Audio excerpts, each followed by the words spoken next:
Hola, soy Pablo Foncillas, divulgador en innovación y profesor. Bienvenido a Viajando al Futuro, un podcast que está en el cruce de caminos entre pensar y pasarlo bien. Un programa sobre el futuro con las mentes más brillantes del presente. Esto es lo que me pasó en el último capítulo. Bienvenidos a nuestra ciudad inteligente. Para entrar, necesita tener un certificado de sostenibilidad de Plus y dejar el coche en la entrada. Si quiere ir a la zona de rascacielos autogestionados con luz solar, pulse 1. Si quiere ir a las viviendas con huertos de autoconsumo, pulse 2.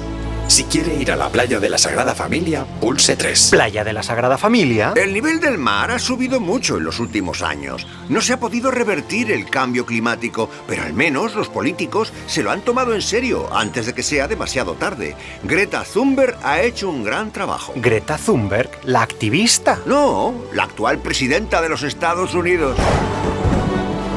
Y en el capítulo de hoy...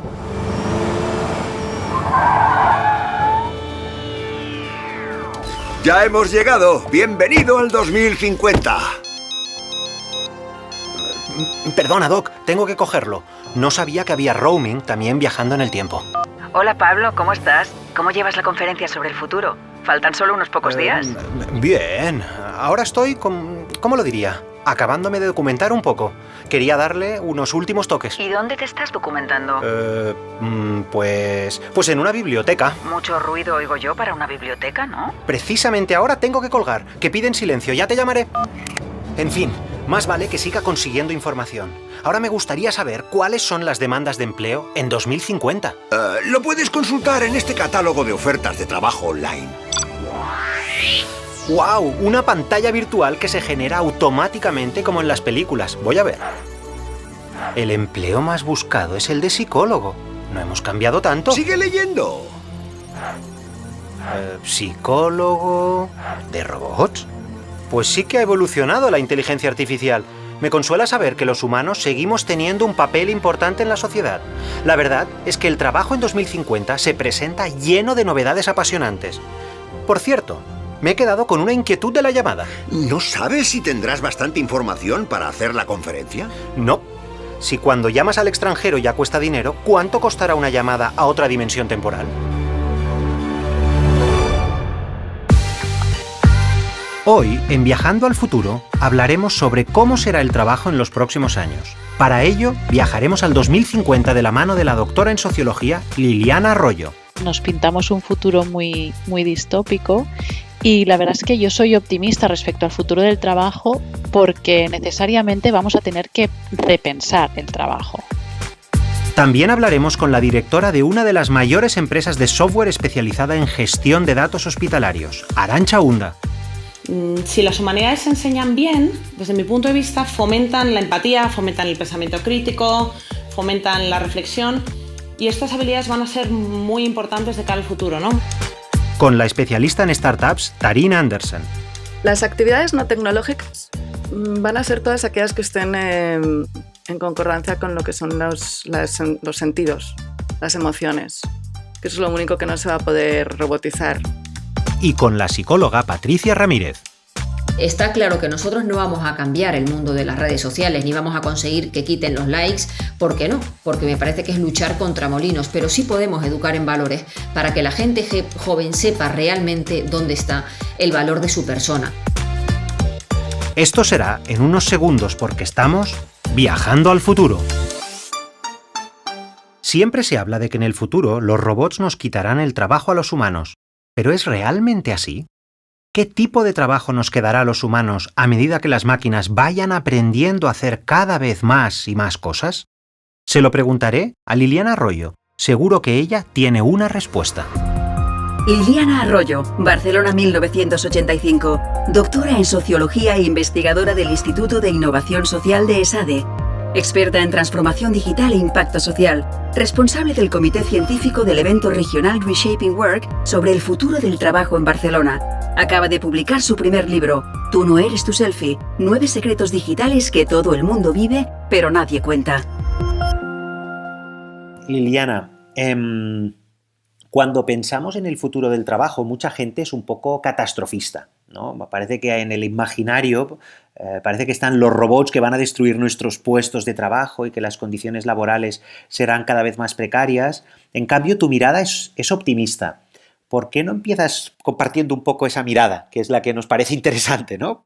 La verdad es que yo soy optimista respecto al futuro del trabajo porque necesariamente vamos a tener que repensar el trabajo, ¿no? Y en este sentido yo creo que podemos augurar un futuro brillante, creativo e imaginativo. Esto lo pensaba antes de la pandemia, pero ahora con la pandemia, ¿no? Con lo que hemos visto, por ejemplo, a nivel de cómo nos hemos adaptado aceleradamente al trabajo en remoto, por ejemplo, creo que nos abre nuevas posibilidades, ¿no? Siempre me gusta recordar una frase de Scott Kilpie que él dice que trabajar es resolver los problemas de otros. Y yo confío en esa definición del trabajo, ¿no? Lo que pasa es que siempre lo pensamos vinculado a, por ejemplo, a empleo, desempleo, ¿no? Lo pensamos vinculado a dicotomías, a carreras como muy lineales, a ideas de progreso, ¿no? Vinculadas a una empresa o a una organización y demás. Y claro, si lo miramos con estas gafas, obviamente el futuro no va a ser así, es decir, no tiene lugar un futuro así. Pero en cambio nos podemos imaginar futuros nuevos, ¿no? Donde, por ejemplo, pues como dice Kilpie, pues todo el mundo realmente esté ocupado, ¿no? O ocupada, ocupando su tiempo, ofreciendo su tiempo para resolver problemas de los demás o retos globales como los que nos encontramos ahora mismo, ¿no? El concepto del trabajo está muy vinculado al concepto de sociedad. ¿A qué tipo de sociedad estamos aspirando y qué tipo de sociedad estamos tejiendo, ¿no? Y yo creo que este punto ha sido siempre relevante, pero que ahora directamente es que ya no podemos obviarlo. El tipo de trabajo que queremos está vinculado a la sociedad que deseamos construir. Una cuestión fundamental que a menudo olvidamos, como los derechos que podemos exigir en el mundo laboral. ¿Qué opina Liliana sobre este tema? ¿Quién debe intervenir? Organismos internacionales como la OIT, voluntad política por parte de las administraciones y del sector público, eso es fundamental, porque además ya no solo a nivel de pacto y a nivel de regulación, sino que también el sector público puede estimular formas de trabajo distintas, ¿no? Y estamos empezando a ver, por ejemplo, como el resurgimiento de las cooperativas, ¿no? Y formas de organizarse colectivas. En este sentido, los sindicatos tienen un papel fundamental también, lo están teniendo y cada vez se dan más cuenta de que hace falta también renovar ese rol que están jugando los sindicatos y desde qué lugar lo están jugando, ¿no? Es decir, las necesidades de las personas trabajadoras son distintas, las formas de vincularse, las formas de organizarse también lo son. Las empresas, yo creo que también el tejido empresarial tiene ahí un papel fundamental, las patronales, por supuesto, y después también espacios de la sociedad civil. Es decir, esto es un pacto que necesariamente nos implica a todos, ¿no? Y es importantísimo. Entonces, como tiene que participar tanta gente, lo que hay que hacer es impulsar esos espacios para que ese debate ocurra, ¿no? Y que sea obviamente un debate informado y que sea un debate donde pongamos encima de la mesa qué tipo de sociedad queremos, de nuevo. Por otro lado, hay algunos estudios de perspectivas futuristas, ¿no? Que también plantean que si hubiera esa tecnificación y cada vez hay más elementos que se pueden automatizar, ¿no? Sobre todo lo más mecanizable y lo más rutinario se puede dejar, digamos, a las máquinas, nuestra inteligencia y nuestras capacidades se pueden poner en otros aspectos, ¿no? En los que aportamos mucho más valor.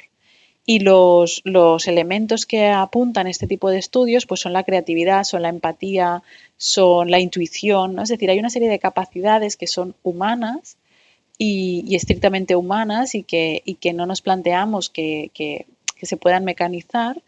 Y es ahí donde podemos añadir valor. Desde siempre pensamos en el trabajo de forma sustitutiva, como el ludismo en el siglo XIX, un movimiento encabezado por artesanos ingleses que protestaban contra las nuevas máquinas, telares industriales que destruían el empleo. Pero me parece que esto no tiene sentido en el siglo XXI.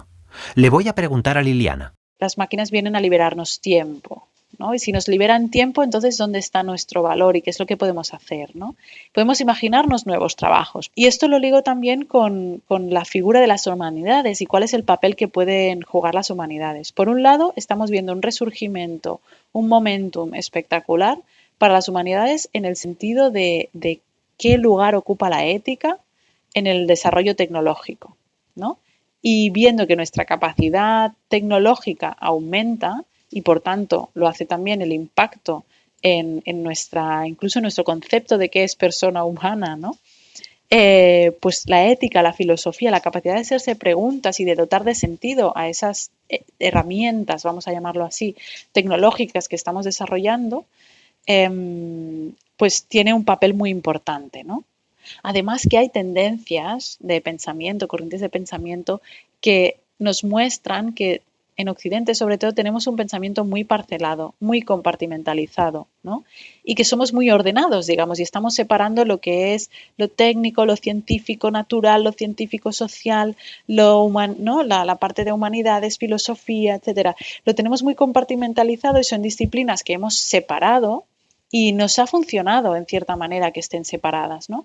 Pero estamos viviendo también un momento en el que las disciplinas, las miradas empiezan a converger.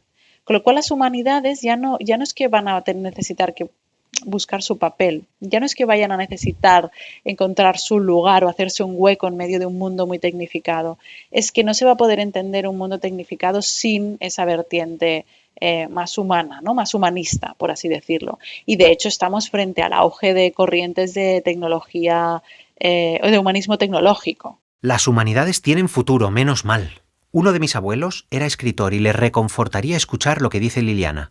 Era un hombre de letras y escribía a mano, ni siquiera usaba la máquina de escribir. Pero ¿qué pasará en el futuro con los robots y nuestro trabajo? ¿Cómo trabajaremos los humanos con ellos? Esta cuestión es esencial para entender el futuro del trabajo. La clave para pensar en un futuro brillante entre robots y personas, yo creo que es primero entender que los robots no tienen por qué tener esa forma humanoide, ¿no? Que no siempre nos imaginamos. Y segundo, es decir, que no tienen la forma humanoide y que son software, ¿no? Es decir, que pueden ser robots que no veamos, ¿no? Como por ejemplo la inteligencia artificial o, ¿no?, el deep learning, este tipo de procedimientos, ¿no? Y la segunda cosa es que lo que tenemos que hacer es convertirlos en nuestros aliados, ¿no? Y en este sentido creo que el pensar en cómo aumentar nuestras capacidades a través de la tecnología es probablemente el camino a seguir, ¿no? Y voy a poner un ejemplo muy claro que ya está empezando a funcionar y que está siendo bien recibido, ¿no? Este tipo de alianza. Pues, por ejemplo, imaginémonos una cadena de montaje de coches, ¿no? De vehículos, de turismos, por ejemplo, ¿no? Pues imagínate que la persona que está operando en esa cadena pues necesita levantar pesos, ¿no? Que al final eso le acorta su vida laboral, por así decirlo, ¿no? Porque requiere mucho esfuerzo físico, es muy exigente físicamente y además pues le genera malestar porque le puede generar pues problemas musculares, de huesos y demás. Pero ahora imaginemos que a esta persona, en vez de ponerle una simple faja, que es lo que podíamos tener hasta ahora, le ponemos un exoesqueleto, ¿no? Y eso quiere decir una estructura inteligente, mecanizada, que lo que hace es que cuando esta persona sube un brazo o sube los dos brazos para elevar un peso, esta estructura le permite aumentar su fuerza, ¿no? Porque le ayuda, le acompaña en el movimiento, ¿no? Claro, esto es un ejemplo que me resulta inspirador, ¿no? Porque al final no estás sustituyendo a la persona en su labor, estás aportando tecnología que lo que está haciendo es apoyando esa actividad que hace la persona humana, ¿no? Pero ahí, por ejemplo, eso es muy importante, que en ese desarrollo tecnológico, en los espacios de innovación, haya personas con la visión social y con esa visión filosófica y humanista, ¿no? Porque si no, nos centramos demasiado en el cacharro y nos olvidamos un poco de para qué lo estamos haciendo, ¿no? Y qué implicaciones sociales va a tener eso, porque como decíamos, la innovación tecnológica no solo impacta en el mundo del trabajo o en la actividad profesional, sino que la innovación tecnológica es también una revolución social, ¿no? Es un vector de revolución social, con lo cual siempre tiene que estar por delante la pregunta de cuál es la sociedad que queremos, cuál es la sociedad que nos imaginamos y qué es lo que tenemos que hacer para llegar hasta ella. Una de las profesiones aparentemente con más futuro es la que ejerce nuestra próxima invitada, Arantxa Unda. Ella supo ver el futuro antes que la mayoría. Ojalá nos dé algunas claves sobre cómo será el trabajo en los próximos años. Arantxa Unda, Madrid 1987. Dirige Sigesa, empresa de software médico especializada en la gestión de datos hospitalarios para mejorar la gestión sanitaria y la toma de decisiones clínicas. En 2017 fue elegida por la revista Forbes como la mujer menor de 30 años más influyente de Europa en el ámbito de ciencia y salud. Cuéntanos un poco en qué consiste tu trabajo, por favor.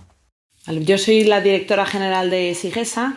En Sigesa trabajo o dirijo un equipo y nosotros desarrollamos, implantamos soluciones de software que lo que ayudan a los hospitales es a analizar sus datos, con ello obtener conocimiento y así mejorar la toma de decisiones. En general, en mi opinión, de cara al futuro es indudable que van a tener mucho futuro todas las carreras de STEM. Las carreras STEM, que siguen las siglas inglesas de S de Science, Ciencias, T de Technology, E de Engineering, que es Ingeniería, M de Mathematics, van a tener muchísima importancia de cara al futuro y se habla mucho de ello, pero es importante también saber que no van a ser las únicas que van a ser importantes. Las humanidades van a tener también mucha importancia de cara al futuro. Humanidades. Es una constante.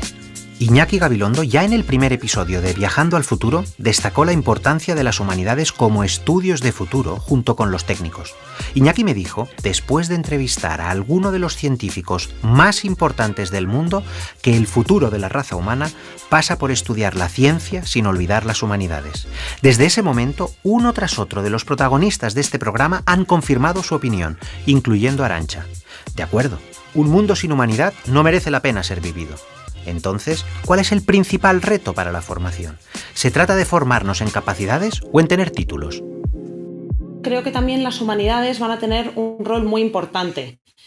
Si las humanidades se enseñan bien, desde mi punto de vista, fomentan la empatía, fomentan el pensamiento crítico, fomentan la reflexión y estas habilidades van a ser muy importantes de cara al futuro, ¿no? Muchas veces se habla como mucho de la parte de STEM, de la importancia que va a tener, pero yo creo que las humanidades van a tener también mucha importancia. Para las profesiones del futuro va a cambiar la formación, indudablemente. Yo creo que cada vez se va a centrar más en formar en capacidades, no solamente en conocimientos estrictos, y esto va a ayudar a que se valoren los profesionales de una forma distinta. Así que creo que los títulos van a ser importantes, pero no tanto como lo son ahora. Se va a poder medir mejor, además, qué capacidades tiene cada persona y si son las necesarias o no para el puesto de trabajo. Y se van a valorar, yo creo que además, cada vez más, las capacidades blandas, las capacidades sociales, etcétera, que ahora mismo quizá muchas veces no se están valorando tanto a la hora de contratar profesionales.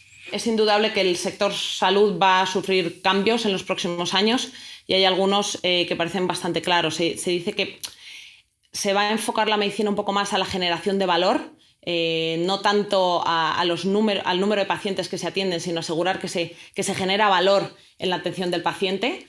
Para ello se requieren bastantes transformaciones, nosotros queremos poder estar ahí. Se va a ir hacia una sanidad cada vez donde el foco de la atención preventiva cada vez va a ser mayor.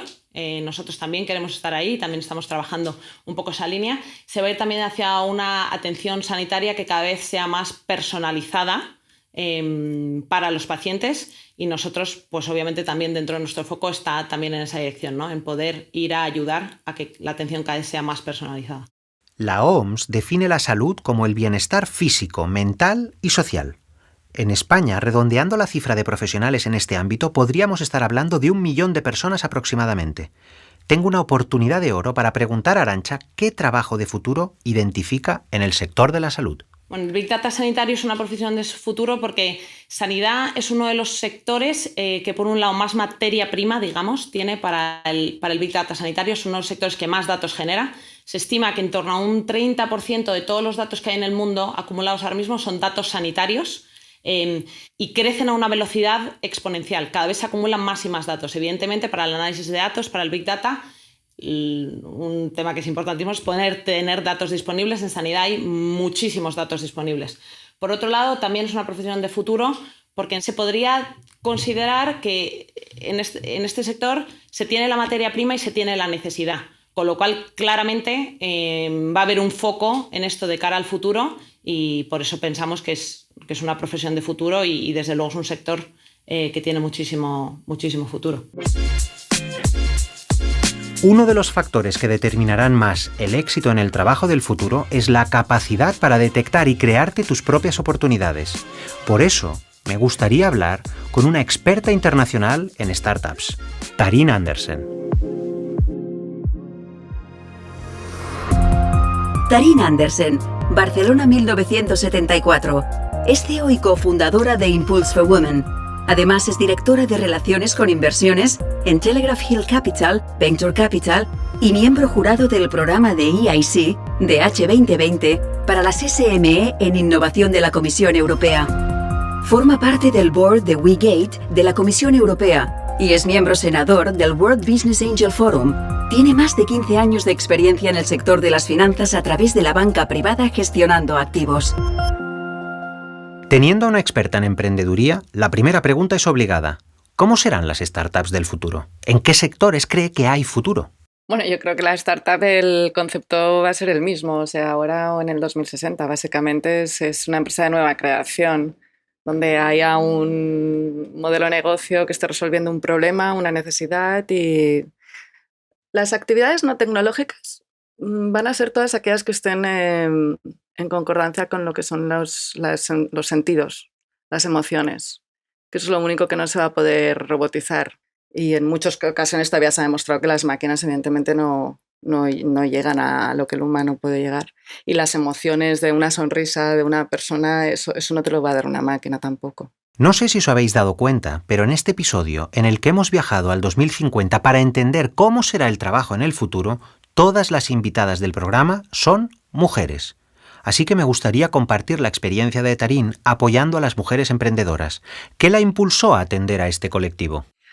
Yo te explico el por qué empezamos, y todo fue básicamente empezar a comentar que por qué era tan difícil encontrar mujeres emprendedoras y cuál era el problema, porque habían startups súper buenas y la forma en la que la mujer desarrolla o proyecta estratégicamente una startup no tiene nada que ver con la del hombre, ¿no? Somos bastante diferentes, pero eso no significa que no seamos buenas o mejores, porque en términos de datos ha resultado ser mucho más exitosa las startups lideradas por mujeres que la de los hombres.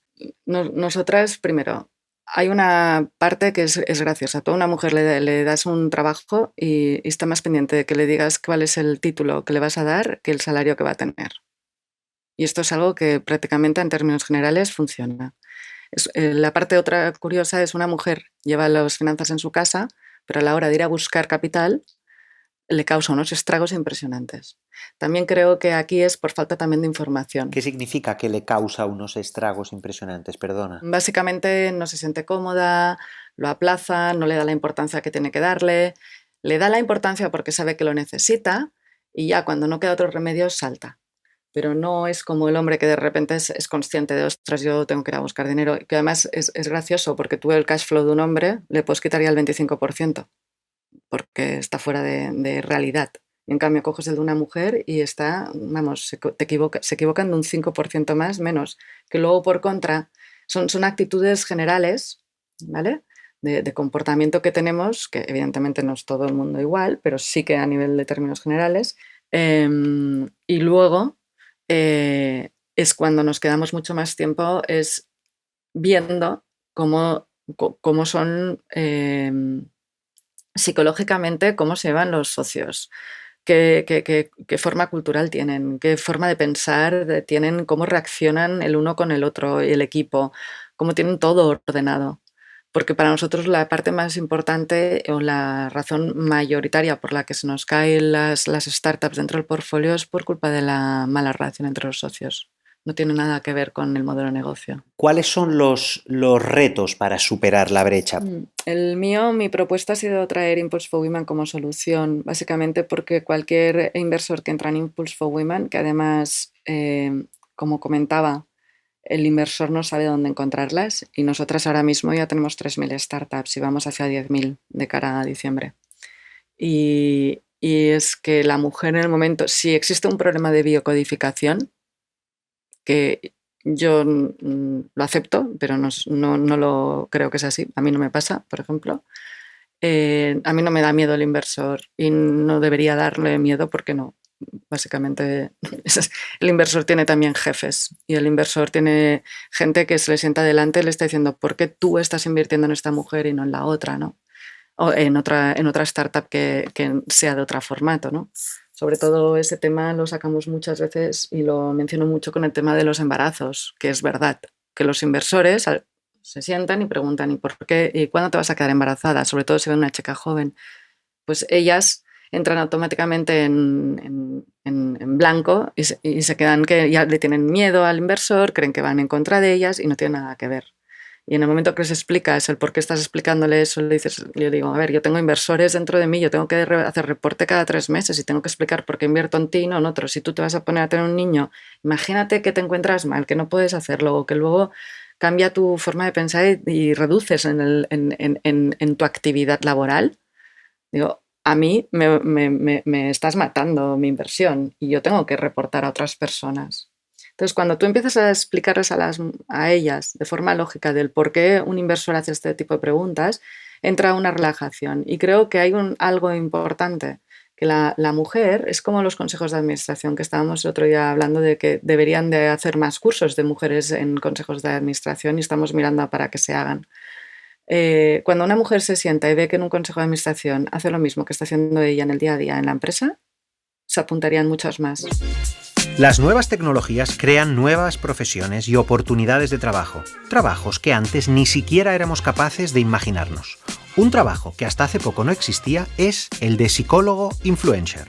Voy a hablar con Patricia Ramírez, la psicóloga con más seguidores en redes sociales en España.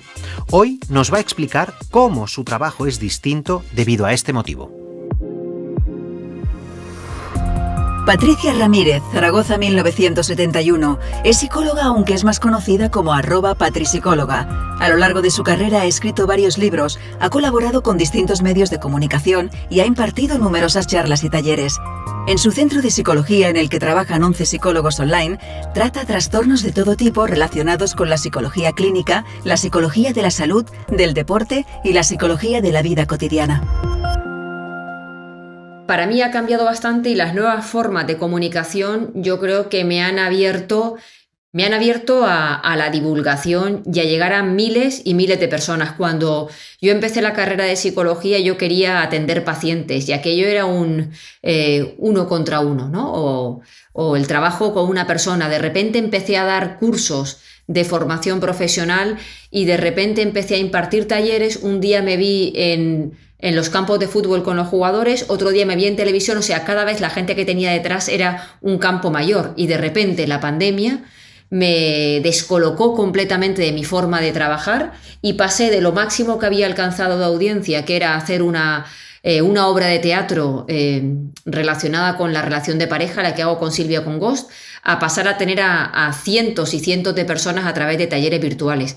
O sea que a mí la tecnología por un lado me ha dado muchísima visibilidad porque tengo muchos seguidores en redes sociales y por otro lado me ha abierto un campo de trabajo y una capacidad para hacer llegar herramientas psicológicas de la vida cotidiana que son tan útiles para muchísimas personas que no te puedes ni imaginar. O sea, que jamás hubiese imaginado cuando yo empecé a estudiar psicología hace 30 años que podría divulgar a tantísima gente a la vez. Y entrando en tu disciplina, ¿no? La psicología, que como tú decías es una disciplina de contacto humano, ¿no? Uno a uno, parece que es un poco lo que pensabas hace 30 años. ¿Cómo superas esta barrera gracias a la tecnología? ¿Cómo te ayuda la tecnología a poder divulgar a decenas de miles de personas, ¿no? Porque al final la tecnología está en medio, pero no es lo mismo que el uno a uno. ¿Qué nos puedes decir? Pues yo creo que esto para mí ha sido un cambio gradual. O sea, yo no aparecí en las redes sociales de un día para otro con 300.000 seguidores, no. Yo creo que empecé, como te comentaba, en el uno a uno, en la consulta, alguna terapia en grupo, luego dando clases, luego me expuse, después de dar clases me expuse a los medios de comunicación de golpe cuando empecé como psicóloga deportiva del Betis y del Mallorca. Y Y de ahí pasé a escribir mi primer libro y a trabajar en un programa de televisión. A la vez ya trabajaba en la radio. Ha ido siendo como una exposición y yo siempre estaba divulgando, porque en el 96 ya tenía un programa de radio en la COPE sobre psicología. Entonces mi relación con la divulgación en medios de comunicación ha sido un eje transversal en mi vida profesional. Claro, a medida que empiezas a divulgar y si divulgas con contenido, con rigor científico, que para mí es tan importante, la gente te va siguiendo, pero te va siguiendo poco a poco. Al principio te llegaban 10 seguidores al día, ahora te llegan 500 diarios, ¿no? Pero claro, ya lo que tú haces ya da igual que vaya dirigido a 1000 o a 300.000, porque el mensaje positivo o la ganas de ayudar es lo mismo para un grupo pequeño que para un grupo grande. Las redes sociales tienen muchas ventajas, pero también conllevan ciertos peligros. Hay un capítulo de la serie Black Mirror en el que las personas consiguen su estatus en la vida real en función del número de calificaciones que reciben de una red social. Es decir, las redes sociales controlan nuestra vida y no al revés. Yo creo que eso ya está. O sea, no nos engañemos, eso ya está. Y la única manera de combatirlo para mí, o por lo menos desde mi campo de la psicología, es la educación en valores que padres, formadores y personas de influencia tenemos que tener con los pequeños desde que son pequeños, ¿no? Está claro que nosotros no vamos a cambiar el mundo de las redes sociales, ni vamos a conseguir que quiten los likes, ¿por qué no? Porque me parece que es luchar contra molinos, pero sí podemos educar en valores para que la gente joven sepa realmente dónde está el valor de su persona. También es cierto que en las mismas redes sociales ya hay mucha divulgación relacionada con aceptar nuestro cuerpo tal y como es, sea un cuerpo grande o un cuerpo pequeño, tengamos la talla que tengamos, se divulga mucha naturalidad también, o sea que vamos a mirar también ese lado positivo, pero el que la gente joven dependa de likes y que su autoestima esté relacionado con eso ya existe. Y los únicos que podemos cambiar eso son los formadores y los padres educando en valores a nuestros hijos. ¿Cómo crees que puede cambiar nuestra manera de socializar con las personas el teletrabajo? Bueno, yo creo que el teletrabajo va a cambiar nuestra manera de socializar en el sentido en que, por un lado, porque nos va a facilitar la vida y vamos a tener más tiempo. Eso creo que es importantísimo. Y teletrabajar no va a hacer que nosotros tengamos una relación distinta con la persona que está detrás de la pantalla. Yo creo que los españoles somos gente de estar tocándonos y viéndonos. Que teletrabajemos y tengamos una videoconferencia con alguien a través del ordenador va a ser algo que ha venido para quedarse, está claro, porque nos ha facilitado mucho la vida, pero en ningún caso va a sustituir definitivamente nuestras relaciones con un cliente o en una conferencia o en una convención o en cualquier otra situación. O sea, yo creo que ahora estamos como en el extremo del teletrabajo. Ahora estamos todos teletrabajando porque la pandemia nos obliga a este aislamiento, pero yo creo que estamos aprendiendo cuáles son los beneficios y esto lo que va a atender es a un término medio. Las circunstancias nos han obligado a estar en el extremo del teletrabajo, pero con el tiempo seguramente iremos encontrando un equilibrio. Esto demuestra una vez más la capacidad de los humanos para adaptarnos. Por eso no creo en las visiones tremendistas del trabajo en el futuro, sino en que las máquinas servirán para potenciar nuestras capacidades humanas, como han dicho todas las invitadas. Es decir, gracias a las máquinas seremos más humanos que nunca. Al fin y al cabo, hay cosas que solo los humanos podemos hacer, al menos hasta ahora. Lo que sí me ha quedado clarísimo es que en este futuro laboral, sea como sea, las mujeres van a tener un papel absolutamente protagonista. Bueno, ya me ha quedado bastante claro cómo puede ser el trabajo en los próximos años, Doc. Por suerte, hay ciertos ámbitos, como la creatividad y la capacidad de resolver problemas, donde el factor humano es insustituible. Mira, fíjate, por ejemplo, en ese escritor de ahí firmando libros. ¿Qué robot podría escribir un libro de poesía? ¿Estás seguro? ¿Por qué lo dices? A ver, poemas binarios. Un libro en el que el robot X453K nos muestra todo su talento para hablar de los misterios de la vida. Anda, ¿puedo llevarme uno? Aquí tiene su libro. Gracias. Está claro que siempre se puede aprender algo nuevo, Doc. ¿Y dónde vamos ahora? Vamos a ir más lejos de lo que hemos ido nunca hasta ahora. Prepárate para viajar al año 2100. Pues trata de arrancarlo, Doc, que estamos viajando al futuro.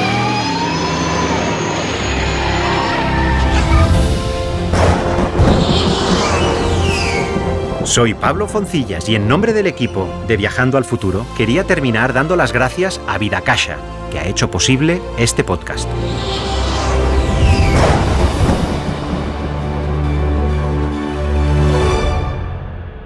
Y en el próximo capítulo viajaremos al 2100 para profundizar en la idea más revolucionaria y ambiciosa del futuro, la transhumanidad.